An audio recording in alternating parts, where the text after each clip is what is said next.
Ecclésiastique, chapitre 37. Beaucoup de gens disent « Je suis ton ami, moi aussi ». Mais certains ne sont amis que de nom. Quand un camarade ou un ami se change en ennemi, c'est une tristesse qui nous rapproche de la mort. Pourquoi est-ce que notre penchant au mal a été créé? Pour couvrir la terre de méchanceté? Celui-ci est ton ami dans le bonheur. Mais au moment du malheur, il se tourne contre toi. Un ami souffre avec toi tout le temps que tu le nourris. Mais au moment du combat, il se met à l'abri derrière un bouclier. N'oublie pas ton ami. Pense toujours à lui.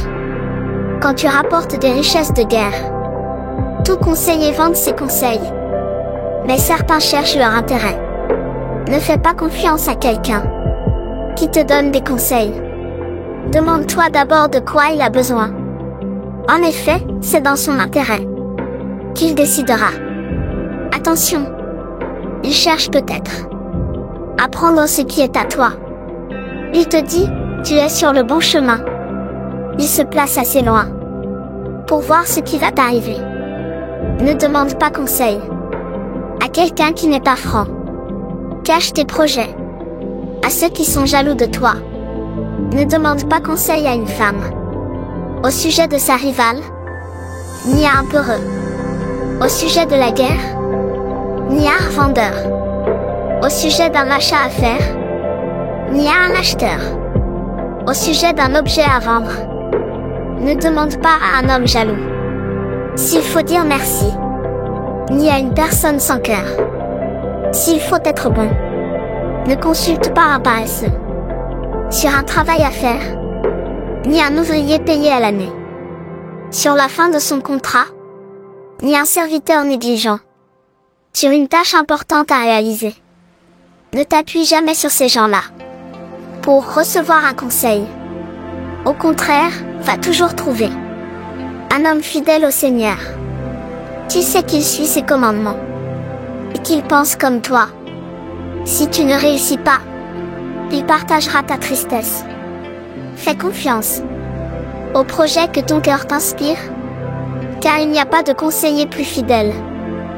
Oui, l'esprit de l'homme l'avertit souvent mieux que sept gardiens placés comme guetteurs à un endroit élevé. Mais surtout, demande au Très-Haut de conduire tes pas dans la vérité. Avant de commencer un travail, discute d'abord. Réfléchis toujours avant d'agir. Le cœur humain peut se tourner dans 4 directions. Le bien et le mal, la vie et la mort.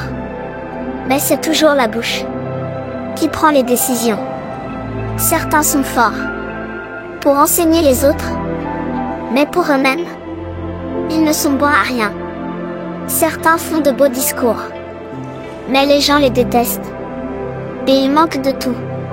En effet, le Seigneur ne leur a pas accordé sa faveur. C'est pourquoi ils manquent totalement de sagesse. Certains sont des sages dans leur seul intérêt.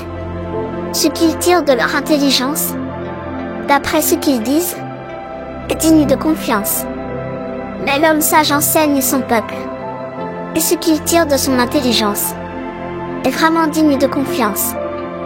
Le sage sera couvert de bénédictions.